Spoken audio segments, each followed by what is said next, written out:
안녕하세요. 주양가족 여러분, 김성민 목사입니다. 오늘 하루도 하나님의 자녀다운 삶을 살아드리는 귀한 믿음의 사람들이 되시기를 주의 이름으로 바랍니다. 2023년 2월 20일 오늘의 주만나는 정체성을 분명히 하라라는 제목으로 사사기 14장 5절에서 14절 말씀을 묵상하고자 합니다. 삼손의 삶에는 여인으로 인하여 발생하는 문제가 3번 등장합니다. 딥나의 여인, 가사의 기생, 그리고 블레셋 여인 들릴라입니다. 오늘 본문은 그중 첫 번째 딥나의 여인과 관련이 있습니다.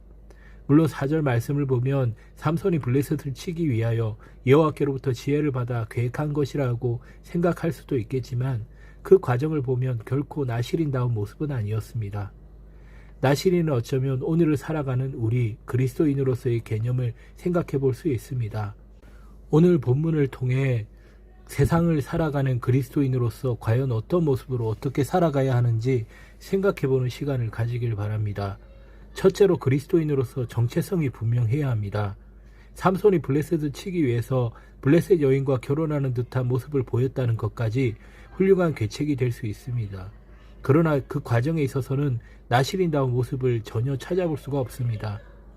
삼손이 딥나의 여인과 결혼하려고 했던 이유는 스스로 말하기를 내가 그 여자를 좋아하오니입니다.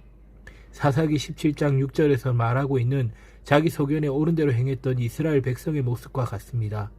하나님의 뜻과는 전혀 상관없이 내가 하고 싶은 대로 내가 하는 것, 내가 원하는 대로 사는 삶입니다. 오늘 삼손의 모습이 바로 그러했습니다. 또 5절에 보면 삼손은 딥나에 내려가서 포도원에 이르렀다고 합니다. 포도나무에서 나는 소산물을 먹을 수 없는 나실인이었으나 어쩐 일인지 삼손은 포도원에 이르렀습니다. 그곳에서 젊은 사자를 만납니다. 그리고 바로 이때 여호와의 영이 삼손에게 강하게 임하고 삼손은 달려드는 사자를 찢어서 죽입니다. 6절의 말씀입니다. 여호와의 영이 삼손에게 강하게 임하니 그가 손에 아무것도 없이 그 사자를 염소 새끼를 찢는 것까지 찢었으나 그는 자기가 행한 일을 부모에게 알리지 아니하였더라. 삼손은 이 일을 부모에게 알리지 않았습니다. 나실인은 우연이라도 죽음을 접하면 정결 예식을 치러야 했습니다. 그러나 삼손은 그러하지 않았고 이 사실을 부모에게 숨깁니다. 이뿐 아니라 얼마 후 사자의 죽음을 다시 보고 그 몸에 꿀이 있는 것을 보고는 그 꿀을 취합니다. 삼손은 나실인으로서 지켜야 할 규례가 있었습니다. 그러나 이를 대수롭지 않게 여깁니다. 그리스도인은 주님의 사람으로서 이 세상을 살아가며 지켜야 할 것들이 있습니다.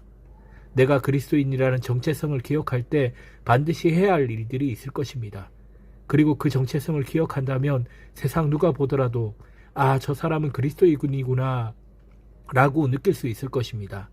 그것이 바로 이 세상에서 빛과 소금의 역할을 다하는 사람입니다. 우리는 하나님의 자녀 그리스도인이라는 정체성을 반드시 기억하여야 하겠습니다. 둘째로 그리스도인은 하나님의 기쁨이 되어야 합니다. 블레셋 청년들의 풍습에 따라 잔치를 벌인 삼손은 뜬금없이 수수께끼를 냅니다. 특별한 이유가 있었던 것도 아닙니다. 그저 심심해서 있을 수 없는 일, 일어날 수 없는 일을 자신이 보았기 때문에 누구도 맞출 수 없는 수수께끼를 냅니다. 당연히 사람들은 화가 났을 것이고 그 화로 인하여 삼손을 미워하고 공략하고 싶었습니다. 그렇지 않아도 적대적인 사이인데 어떻게든 죽이고 싶은 존재로 스스로를 만든 것입니다. 삼손은 그저 자신의 기쁨을 위해 살았습니다. 자기 눈에 좋은 대로 블레셋 여인과 결혼하고 싶었고 나실인임에도 불구하고 자기가 원하는 대로 포도원에 갑니다. 동물을 찢어 죽여서 시체를 가까이 하고 그 시체를 만지고 정결 예식은커녕 아무 거리낌이 없습니다. 블레셋 사람들을 앞에 두고도 그저 자신의 재미와 유흥을 위해 재물을 걸고 수수께끼를 내기도 합니다. 하나님의 사람, 부르심을 입은 나실인, 이스라엘을 구원할 사사라는 이름을 가지기에는 거리가 멀어 보입니다. 그것이 삼손의 모습이었습니다. 그리스도인은 하나님의 선하시고 기뻐하시고 온전하신 뜻이 무엇인지 분별해야 합니다.